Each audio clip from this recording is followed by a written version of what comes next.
संसाधन जो कि 4 नंबर का चैप्टर है आपके सिलेबस में, उसकी बात करेंगे।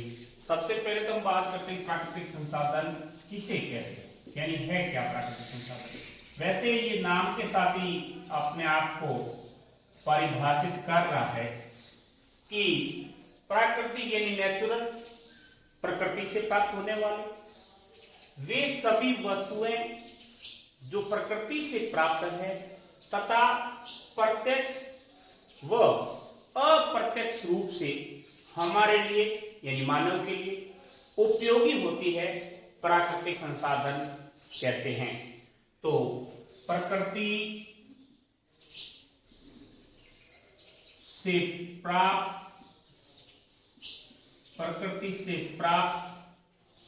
वस्तुएं जो प्रत्यक्ष या अप्रत्यक्ष मानवोपयोगी हो, प्रत्यक्ष या अप्रत्यक्ष मानवोपयोगी हो, प्राकृतिक संसाधन कहलाती है। जैसे हवा यानी वायु, जल, पेड़ पौधे, जीव जंतु, ये सभी वो वस्तुएं हैं जो हमें प्रकृति से प्राप्त होती है और हमारे लिए उपयोगी होती है। अब उदाहरण हो गया। अब हम बात करें कि ये प्राकृतिक पदार्थ जो हैं ये बहुत से हैं, तो हमें इनको क्लासिफाई करना है, वर्गीकृत करना है। तो इनके वर्गीकरण के कौन कौन से आधार होंगे जिनके आधार पर हम इनको वर्गीकृत कर सकें। स्टूडेंट, 4 प्रमुख प्रकारों से इनको वर्गीकृत किया गया है। सबसे पहला है जो वर्गीकरण का आधार, वह है विकास या उपयोग। विकास या उपयोग के आधार पर पहला वर्गीकरण का आधार हो गया इसका विकास या उपयोग के आधार पर प्राकृतिक संसाधन। विकास या उपयोग को प्रयोग कह दीजिए। विकास या प्रयोग के आधार पर स्टूडेंट प्राकृतिक संसाधन 2 प्रकार के होते हैं, वास्तविक संसाधन और संभाव्य संसाधन। ये 2 प्रकार के होंगे, वास्तविक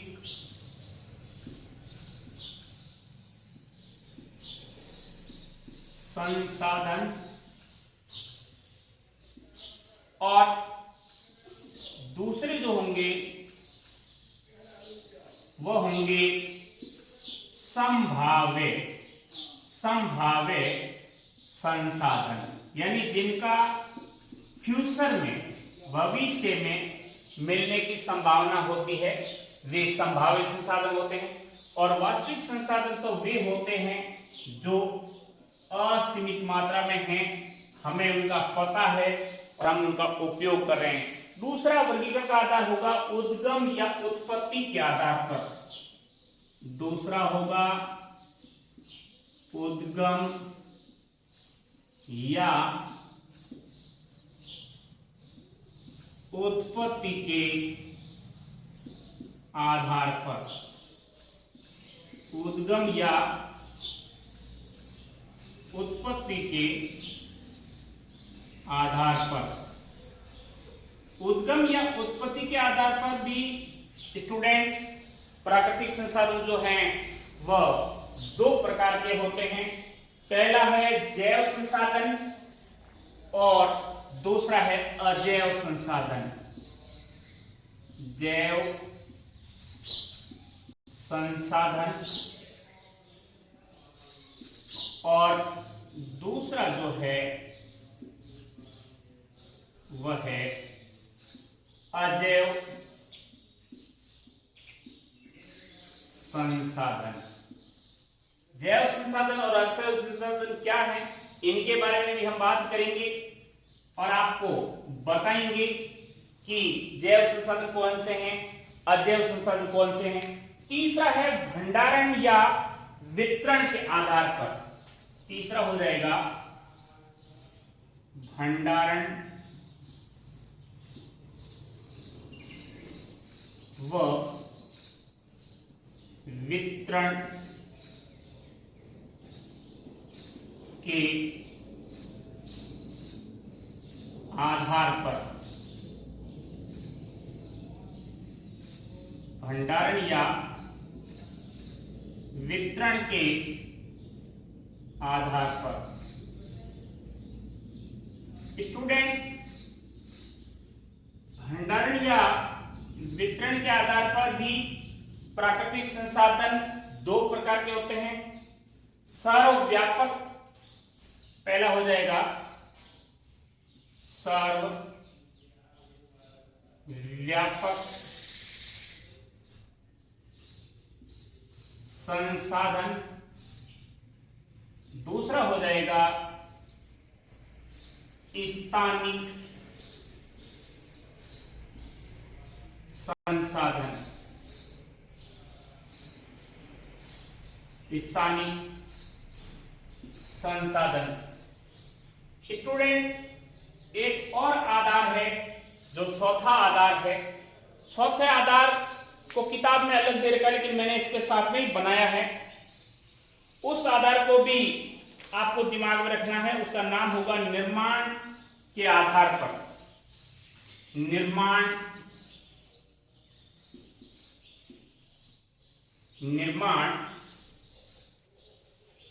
व मात्रा के आधार पर। निर्माण या मात्रा के आधार पर भी प्राकृतिक संसाधन स्टूडेंट दो प्रकार के होते हैं। एक होते हैं नवीनीकरणीय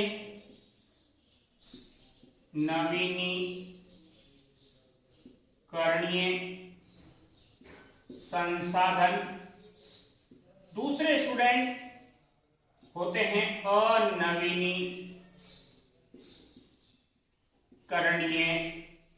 संसाधन। तो ये तो बात हुई कि प्राकृतिक संसाधन के कौन कौन से प्रकार हैं। तो स्टूडेंट 8 प्रकार आपको अपने सामने यहां दिखाई दे रहे हैं स्क्रीन के ऊपर। 8 प्रकार। और वर्गीकरण के आधार कौन से हैं, यदि ये प्रश्न बोर्ड आपसे करता है तो आप इन 4 भागों के आधार पर, 4 बेस के आधार पर इनको आप क्लासिफाई कर सकते हैं।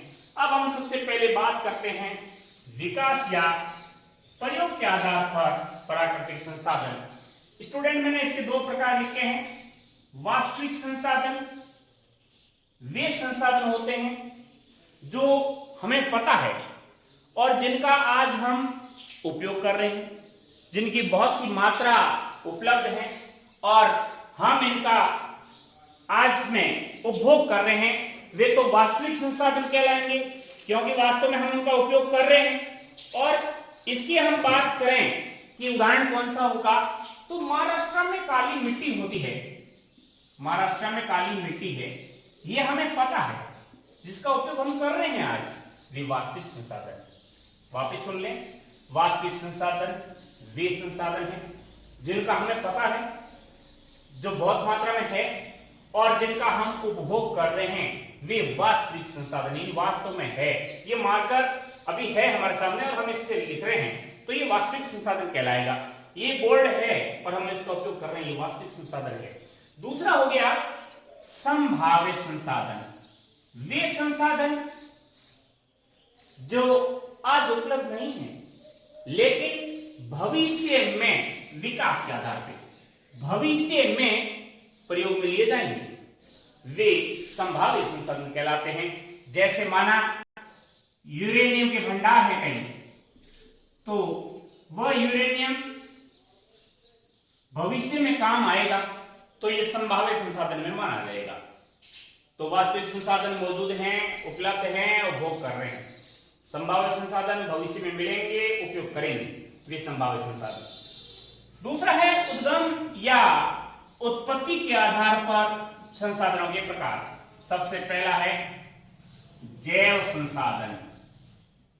नाम से स्टूडेंट ये अपने आप को कह रहा है कि जीव जंतुओं से प्राप्त होने वाली वस्तुएं या वे जीव जिनका हम प्रत्यक्ष या अप्रत्यक्ष रूप से उपयोग कर रहे हैं, लाभ प्राप्त कर रहे हैं, जैव संसाधन कहलाते हैं। जीव जंतुओं से संबंधित संसाधन जैव संसाधन कहलाते हैं। इसमें उदाहरण होगा जीव जंतु, पेड़ पौधे,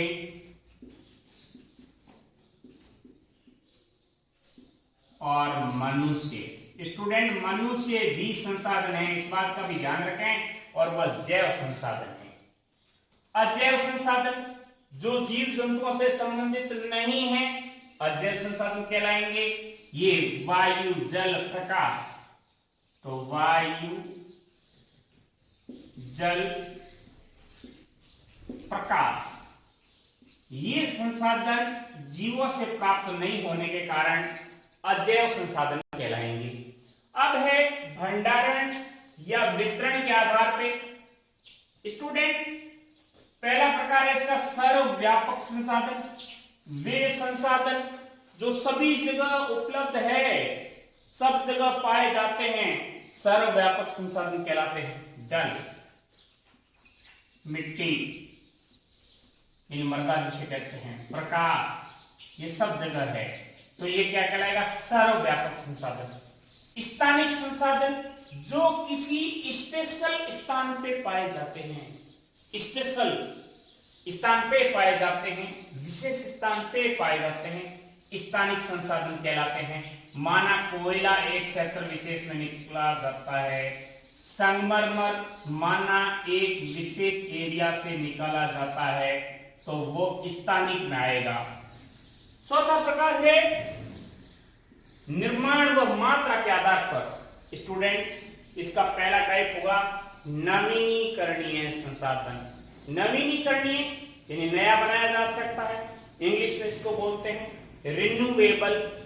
दूसरा है अनवीनीकरणीय, जिनको पुनः बनाया नहीं जा सकता है, नॉन रिन्यूएबल हो जाएगा। अब नवीनीकरणीय संसाधन किसे कहते हैं समझ लो कि ऐसे संसाधन जो पुनः बनाए जा सकते हैं, पुनः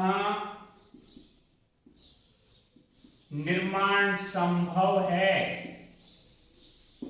कम समय में बनाए जा सकते हैं, बहुत अधिक मात्रा में पाए जाते हैं, ये नवीनीकरणीय संसाधन हैं।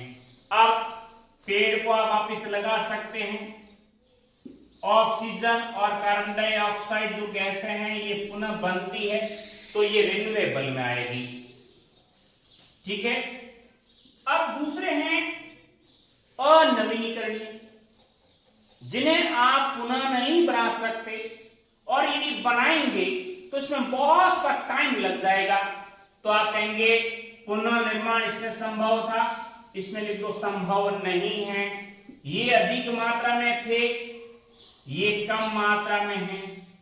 ओके, इसमें आपके उदाहरण जो आएंगे वो आएंगे कोयला और पेट्रोलियम प्रोडक्ट। कोयला व पेट्रोलियम प्रोडक्ट जो हैं ये अनवीनीकरणीय संसाधन में आएगा। तो स्टूडेंट ये तो थी संसाधनों की, प्राकृतिक संसाधनों की परिभाषा, उनके प्रकार और उनके उदाहरण, कौन कौन से प्राकृतिक संसाधन जो है किन किन आधारों पर वर्गीकृत है और हम इनको परीक्षा में कैसे याद रखें, ये थी इसकी जानकारी। अब प्राकृतिक संसाधनों से रिलेटेड अगली बात आती है कि इनका जो है प्रबंधन जो है स्टूडेंट, इनका विवेकपूर्ण प्रबंधन जो है वो क्यों आवश्यक है? प्रश्न बनता है।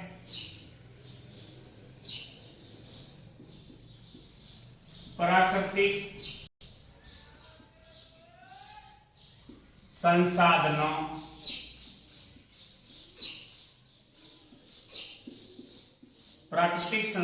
का प्रबंधन या संरक्षण। स्टूडेंट, अलग अलग प्रश्न बनते हैं इसके, लेकिन एक ही आंसर रहता है। आप विशेष मोटे तौर पे इसको सीखना चाहें तो प्राकृतिक संसाधनों का प्रबंधन या संरक्षण क्यों आवश्यक है? क्यों आवश्यक है, ये अलग पूछते हैं। प्राकृतिक संसाधनों का संरक्षण क्यों आवश्यक है और प्राकृतिक संसाधनों का प्रबंधन क्यों आवश्यक है। दोनों के सेम आंसर है, इसलिए मैं एक ही जगह ले रहा हूं। आराम से इसको तैयार कर लें। स्टूडेंट, प्राकृतिक संसाधनों के प्रबंधन या संरक्षण की बात आती है तो सबसे पहली तो बात यह आती है कि हमारा पॉपुलेशन जो है वो कंटिन्यू बढ़ रहा है और उसके अनुपात में प्राकृतिक संसाधन जो है वो नहीं बढ़ रहे हैं। तो सबसे पहली जो समस्या आती है, प्रबंधन की जरूरत महसूस होती है, वह यह कि भविष्य में इनकी उपलब्धता बनी रहे। सबसे पहला, भविष्य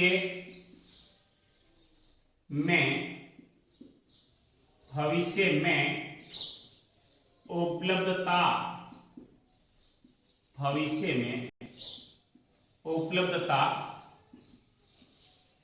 बनी रहे, इसके लिए इसका बेस्ट मैनेजमेंट जरूरी है, इसके लिए इसका रख रखाव जरूरी है। ये हो गया पहला कारण। दूसरा स्टूडेंट, यदि हम प्राकृतिक संसाधनों का बेस्ट मैनेजमेंट नहीं करेंगे, इनका कंजर्वेशन नहीं करेंगे, तो हमारा जो ये प्राकृतिक संतुलन है ये बिगड़ जाएगा। तो दूसरा कारण हो गया प्राकृतिक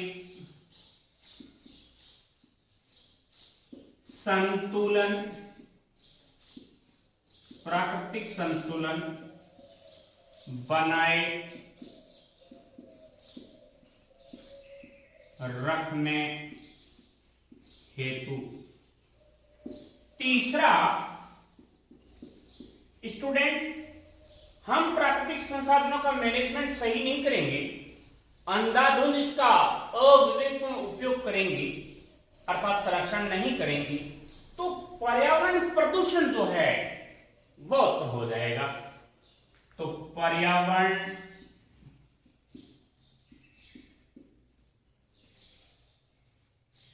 प्रदूषण रोकने हेतु। स्टूडेंट, एक प्राकृतिक संसाधन है, उसका दूसरे के ऊपर किसी न किसी तरह से निर्भरता है, संबंध है, यानी ये परस्पर जुड़े हुए हैं। तो एक को हम मैक्सिमम उपयोग में ले लेंगे और दूसरे का जो निर्भरता का फैक्टर है वो डिस्टर्ब हो जाएगा, तो इससे हमारा जैविक संतुलन जो है वह भी बिगड़ जाएगा। तो अगला कारण होगा जैविक संतुलन बनाए रखने हेतु। तो ये चार महत्वपूर्ण बिंदु है जो हमें ये कहते हैं कि ये जो प्राकृतिक संसाधन हैं इनका प्रबंधन होना चाहिए, इनका संरक्षण होना चाहिए। अब स्टूडेंट, ऐसा कोई प्राकृतिक संसाधन है जिसका हम बहुत ज्यादा उपयोग कर रहे हैं तो भविष्य में वो खत्म हो जाएगा तो महंगा भी हो जाएगा, मांग भी बढ़ जाएगी। तो एक आप और जोड़ लीजिए, मांग व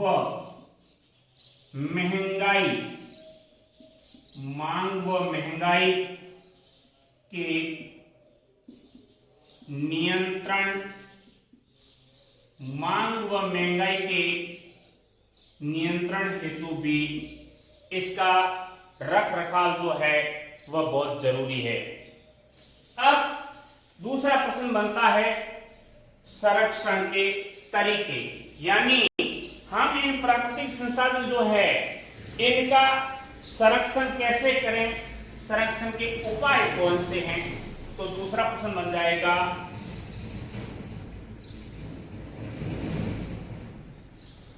प्राकृतिक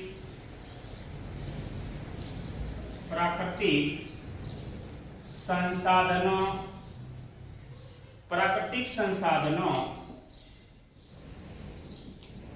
का संरक्षण उपाय। प्राकृतिक संसाधनों के संरक्षण उपाय कौन कौन से हैं, ये प्रश्न पूछता है बोर्ड। कहता है कि आप प्राकृतिक संसाधनों का संरक्षण कैसे करोगे, इसके उपाय बताइए। तो सबसे पहला जो उपाय है वह है सुनियोजित, वेल प्लानिंग, ढंग से प्रयोग करना। तो पहला हो जाएगा सुनियोजन प्रबंधन। सुनियोजन प्रबंधन करेंगे, क्योंकि उपाय क्या आवश्यक है उसमें आया था कि प्रबंधन कैसे होना चाहिए। तो सुनियोजन प्रबंधन व प्रयोग बहुत ही बढ़िया तरीका है कि आपका प्रबंधन बढ़िया है, प्लानिंग बढ़िया है और आप प्रयोग प्लानिंग से कर रहे हैं, तो इन प्राकृतिक संसाधनों को आप बना के रख सकते हैं। दूसरा, उपलब्धता को ध्यान में रख के प्रयोग करना। दूसरा जो कारण होगा उपलब्धता, यानी हमारे पास मात्रा कितनी है, उपलब्धता के आधार पर प्रयोग। हमारे पास जितने संसाधन उपलब्ध हैं उस मात्रा को भी हमें ध्यान में रखना होगा। जल कम है तो जल का मिसयूज नहीं करना है, यह एक जल संसाधन के संरक्षण का तरीका हो सकता है। तीसरा तरीका है स्टूडेंट प्राथमिकता के आधार पर उपयोग करना। दो या दो से अधिक संसाधन उपलब्ध है और हमें एक संसाधन अधिक मात्रा में है, दूसरा संसाधन कम मात्रा में है, तो उपलब्धता के आधार पर, या हम यो कह सकते हैं मात्रा जो है उसके आधार पर हमें प्राथमिकता तय करनी होगी। यानी प्राथमिकता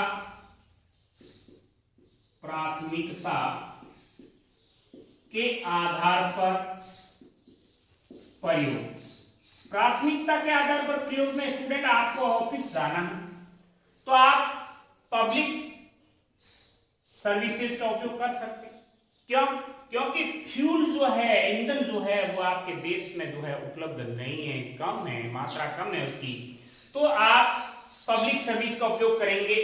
प्राथमिकता आपकी ये रहेगी कि मात्रा कम है और इसका सुनियोजित प्रबंधन हमें करना, तो ये एक दूसरे से रिलेटेड हो जाएगा स्टूडेंट। अगला है वैकल्पिक संसाधनों का पता लगाना, यानी ऐसे कौन से दूसरे संसाधन हैं वैकल्पिक संसाधनों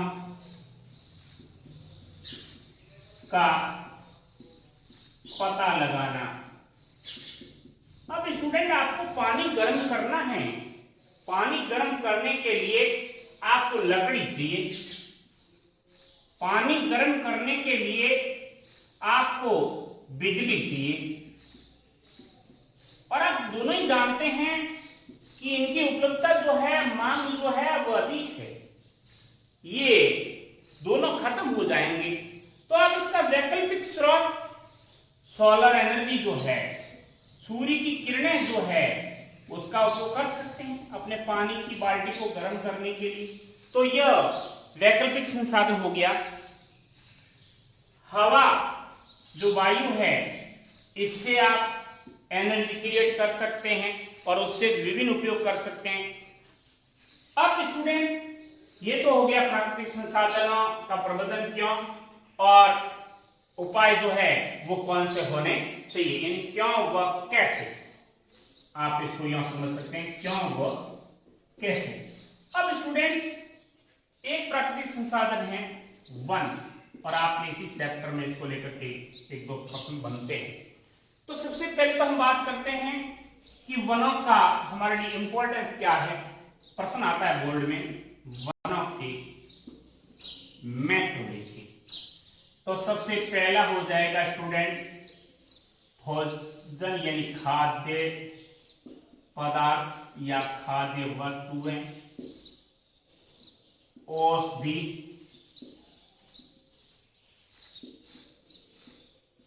सौंदर्य प्रसाधन,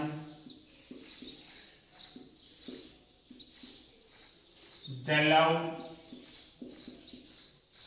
व इमारती लकड़ी,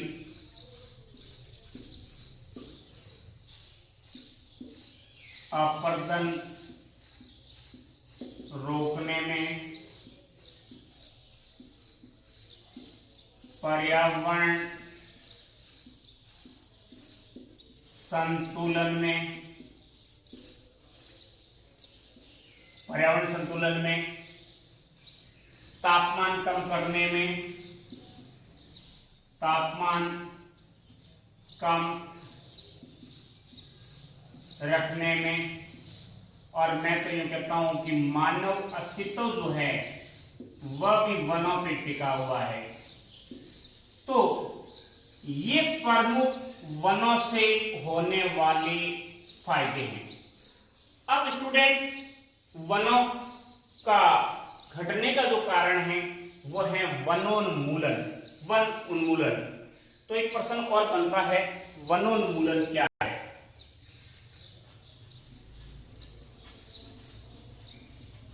वनोन्मूलन क्या है? आपसे पूछेंगे वनोन्मूलन क्या है। तो स्टूडेंट, वनों का अपने इन उद्देश्यों की पूर्ति के लिए काटने का जो काम है वो वनोन्मूलन कहलाता है। यानी वनों का कटाव, वनों का कटाव जो है वह वनोन्मूलन कहलाता है। अब वनोन्मूलन क्यों होता है? इनके कारण होता है। अब एक प्रश्न यहां से बनता है स्टूडेंट, वनोन्मूलन को कौन कौन से ऐसे कारण हैं जो प्रभावित करते हैं? तो सबसे प्रमुख कारण आपके सेक्टर में जो दे रखा है वह दे रखा है झूमिंग एग्रीकल्चर या झूम खेती।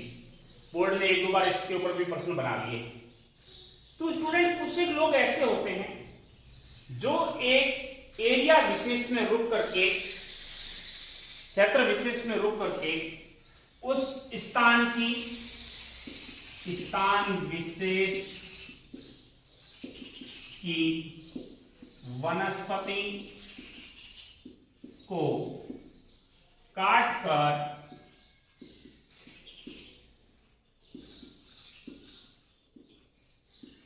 जलाकर 2-3 वर्षों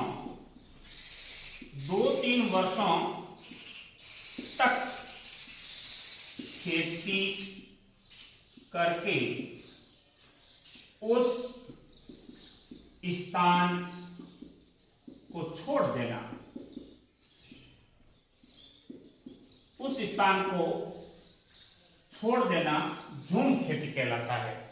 यानी एक स्थान विशेष की वनस्पति जो होती है उसको काट दी जाती है, उसको जला दिया जाता है और 2-3 वर्ष यानी एक शॉर्ट पीरियड जो होता है उसमें वहां खेती करते हैं और फिर उस स्थान को छोड़ करके नए एरिया को चले जाते हैं। क्योंकि 2-3 साल बाद वहां वनस्पति नहीं होगी तो उस खेत का जो उपजाऊपन है स्टूडेंट, फर्टिलाइजेशन कैपेसिटी जो है वो घट जाती है। तो उपजाऊपन 2-3 साल तक बढ़िया रहता है, उसके बाद उसको छोड़ देते हैं और आगे चले जाते हैं। तो ये होता है झूम खेती। अब वनोन्मूलन से एक और प्रश्न बनता है स्टूडेंट कि इस वनोन्मूलन के दुष्प्रभाव क्या है, वनोन्मूलन के दुष्प्रभाव क्या है। तो बहुत से दुष्प्रभाव है। सबसे पहला आप कहेंगे कि पर्यावरण जो है वह दूषित हो जाएगा, असंतुलित हो जाएगा, जैव संतुलन बिगड़ जाएगा, मृदा अपरदन बढ़ जाएगा, बाढ़ व प्राकृतिक आपदाएं जो है वह बढ़ जाएगी। ये प्रमुख प्रभाव हैं जो वनों के काटने से हमें पड़ेंगे, मतलब हमारे ऊपर पड़ेंगे। अब इसके लिए हमें धूम खेती को रोकना है। जो हमारी वन नीति है, प्रश्न आता है धूम वनोन्मूलन क्या है, वनोन्मूलन का प्रमुख कारण क्या है, धूम खेती वनोन्मूलन के दुष्प्रभाव क्या है, और लास्ट क्वेश्चन बनता है रोकने के उपाय। तो स्टूडेंट, वनोन्मूलन को रोकने का जो सबसे बेस्ट तरीका है वह है कठोर नीति बनाकर, कठोर वन नीति बनाकर। स्टूडेंट, गवर्नमेंट ने बना रखी है कि 33% जो एरिया है वह वनों के लिए रिजर्व होना चाहिए, लेकिन है नहीं। तो कठोर वन नीति बनाकर वह पालना सुनिश्चित, पालना सुनिश्चित कराकर। यह तो हो गया वनोन्मूलन को रोकने का पहला तरीका। दूसरा स्टूडेंट, जागरूकता जो है, जागरूकता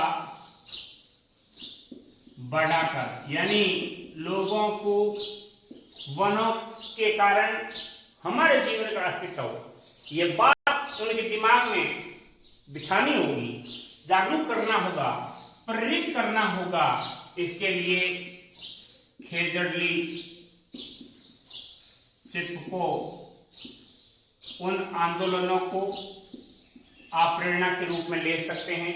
हमारे सिलेबस में भी इनको जोड़ा गया है।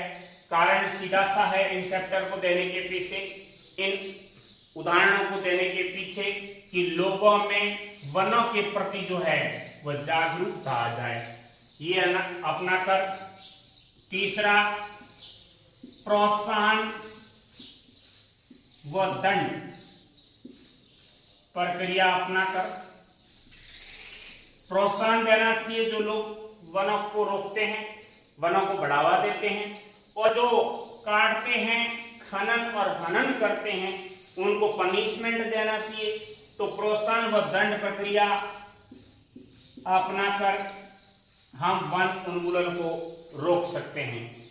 तो स्टूडेंट, ये था आपका चैप्टर जिसमें आपने प्राकृतिक संसाधनों के प्रकार, क्लासिफिकेशन बेस, उसके प्राकृतिक संसाधनों के रखरखाव, प्रबंधन, संरक्षण के उपाय, वनों के लाभ, वन उन्मूलन और झूम खेती के ऊपर आपने फोकस किया, उन्हें ध्यान से पढ़ा।